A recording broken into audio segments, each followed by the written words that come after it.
Assalamualaikum warahmatullahi wabarakatuh. Di sini saya, yaitu Lutfi Taifah Salam Mufli, dan yang di sini kelompok 5 ada Artilvi, ada Rita Manulang, ada Siti Nurhaliza, yaitu akan mempresentasikan prinsip kesatuan language dan sekara. Pesantunan Raikkow, Brown, and Levinson yang akan dibacakan oleh Siti.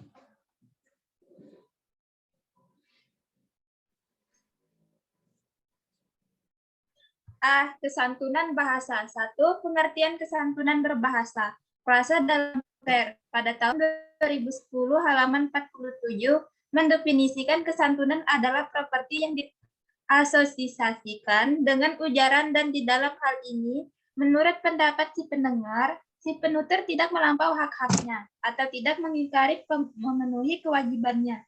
Kesantunan berbahasa merupakan salah satu aspek kebahasaan yang dapat meningkatkan kecerdasan emosional penuturnya ke dalam komunikasi. Penutur dan mitra tutur tidak hanya dituntut menyampaikan kebenaran, tetapi harus tetap berkomitmen untuk menjaga keharmonisan hubungan. Keharmonisan hubungan penutur dan mitra tutur tetap terjaga apabila masing-masing peserta tutur senantiasa tidak saling mempermalukan. Dengan perkataan lain, baik penutur maupun mitra tutur memiliki kewajiban yang sama untuk menjaga muka. Kesantunan, kesopan santunan atau etiket adalah tata cara, adat, atau kebiasaan yang berlaku dalam masyarakat. 2. Prinsip kesantunan berbahasa.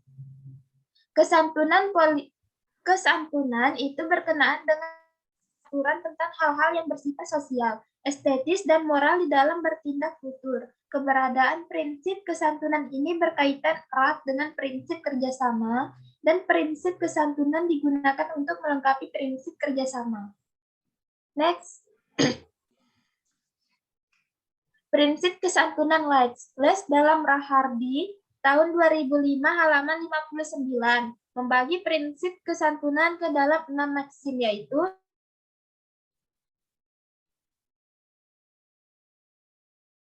maksim penghargaan, 4 maksim kerendah hatian, 5 maksim pemufakatan, 6 maksim simpati. Selanjutnya akan dibacakan oleh Rita.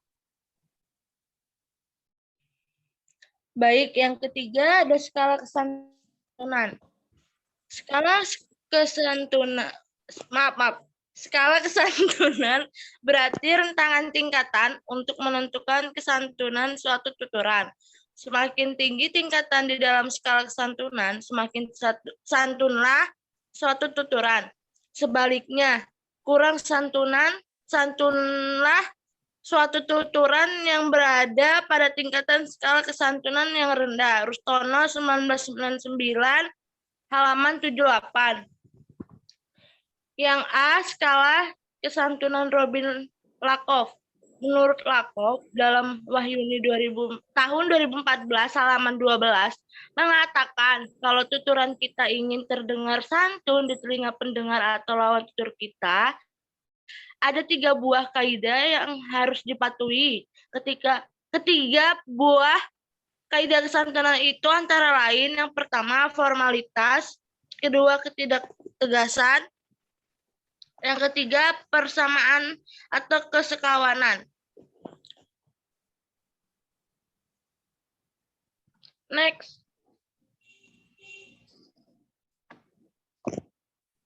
Yang B, ada skala kesantunan Brown dan Levinson. Menurut Brown dan Levinson, dalam Kunjana Rahardi tahun 2005 halaman 68 terdapat 3 skala penentu tinggi rendahnya peringkat kesantunan sebuah tuturan. Ketiga skala termaksud ditentukan secara kontekstual, sosial, dan kultural. Yang selengkapnya mencakup skala-skala berikut. Bisa dibaca mungkin buat teman-teman. Selanjutnya bakal dibacakan oleh Silpi.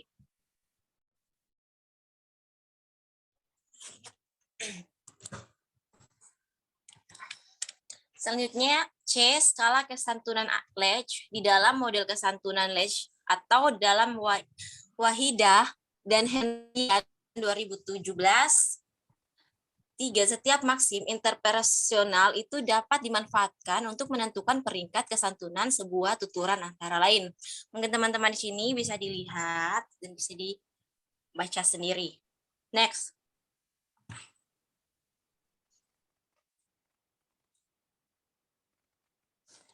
Tiga, indirectness scale atau skala ketidaklangsungan menunjukkan kepada peringkat langsung atau tidak langsungnya maksud sebuah tuturan. Semakin tuturan itu bersifat langsung, akan dianggap semakin tidak santunlah tuturan itu. Demikian sebaliknya, semakin tidak langsung maksud sebuah tuturan, akan dianggap semakin santunlah tuturan itu. 4. Authority scale atau skala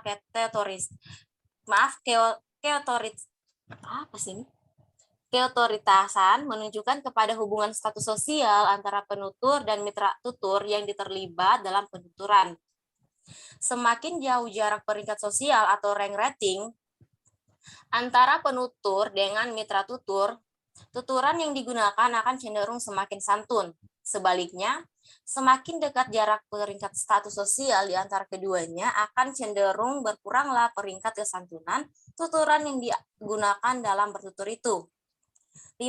Social distensi atau skala jarak sosial menunjukkan kepada peringkat hubungan sosial antara penutur dan mitra tutur yang terlibat sebuah pertuturan. Ada kecenderungan bahwa semakin dekat jarak peringkat sosial di antara keduanya akan menjadi semakin kurang santunlah tuturan itu. Demikian sebaliknya, semakin jauh jarak peringkat sosial antar penutur dengan mitra tutur akan semakin santunlah tuturan yang digunakan itu. Dengan perkataan lain, tingkat keakraban hubungan antara penutur dengan mitra tutur sangat menentukan peringkat kesantunan tuturan yang digunakan dalam bertutur. Next.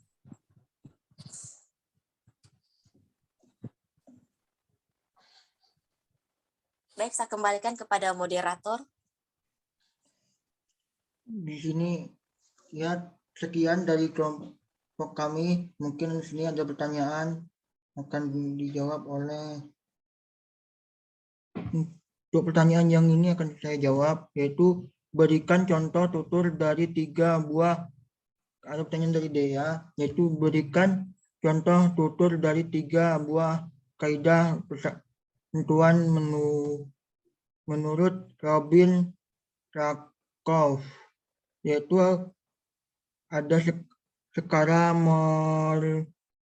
moralitas, skala moralitas didefinisikan sebagai tuturan yang tidak memaksa dan tidak berdekatkan. Tuturan dapat dengan angka. Hal ini karena tuturan yang memaksa dan akan merupakan tuturan yang tidak atau kurang santun. A. Cepat kamu buku, contohnya cepat bawa bukunya ke kamar, lama sekali. Yang B, maaf, pantunnya dibuka satu agar sadar dapat masuk. Yang berikutnya, tuturan yang pertama bukan merupakan skala formalitas karena tuturan tersebut tidak sopan dan angkuh. Sedangkan tuturan yang kedua merupakan skala formalitas karena tuturan tersebut dapat santun dan menggunakan kata maaf pada saat penuturan maksud tersebut. 2. Skala ketidaktegasan. Skala ketidaktegasan berisi saran pada penutur tidak berikut demikian rupa sehingga mitra tuturnya dapat menentukan pilihan sendiri. Contohnya bisa diperhatikan di sini ada 2. Yang selanjutnya itu tuturan di atas merupakan tuturan yang termasuk dalam skala ketidaktegasan karena tuturan di atas adalah tuturan yang santun dan memberikan pilihan kepada mitra tuturnya untuk melakukannya atau tidak. Dan yang berikutnya yaitu yang ketiga, skala persamaan atau kesekawanan. Persamaan dan kesekawanan adalah bahwa penutur hendaknya bertindak seolah-olah mencitra tuturnya itu sama, atau dengan kata lain, buatlah mitra tutur perasaan senang. Contohnya ada 3 di sini, bisa disimak.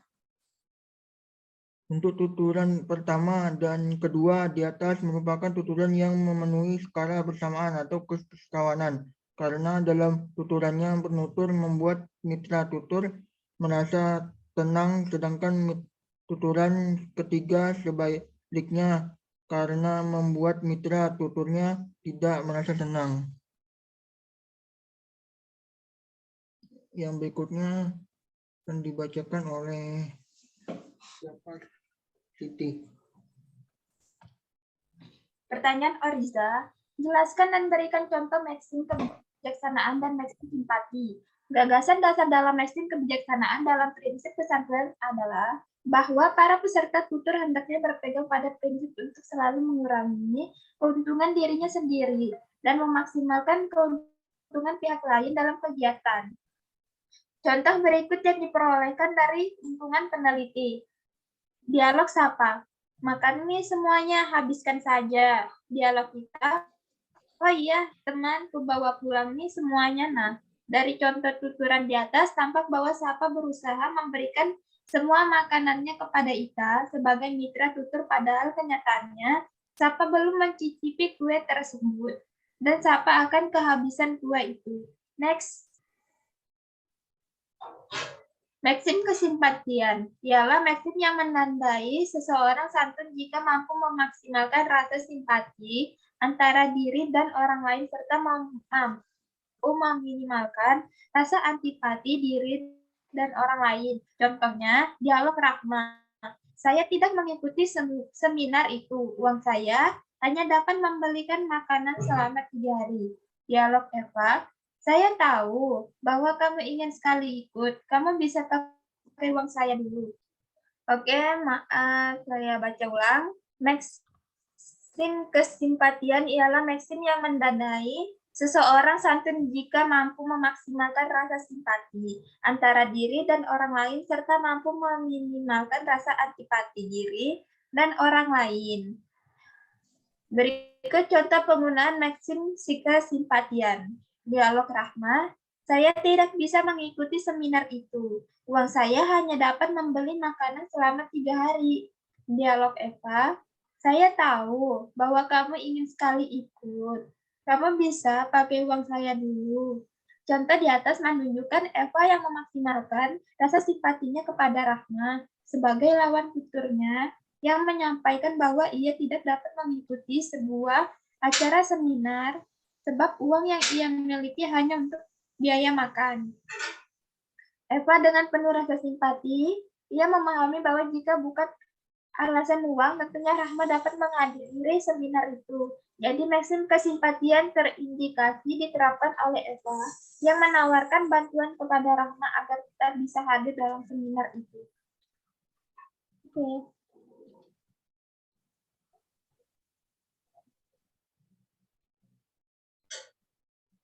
Sekian presentasi dari kami. Mohon maaf jika ada kesalahan kata. Dan walqolami wa mayasturun. Wassalamualaikum warahmatullahi wabarakatuh. Waalaikumsalam warahmatullahi wabarakatuh.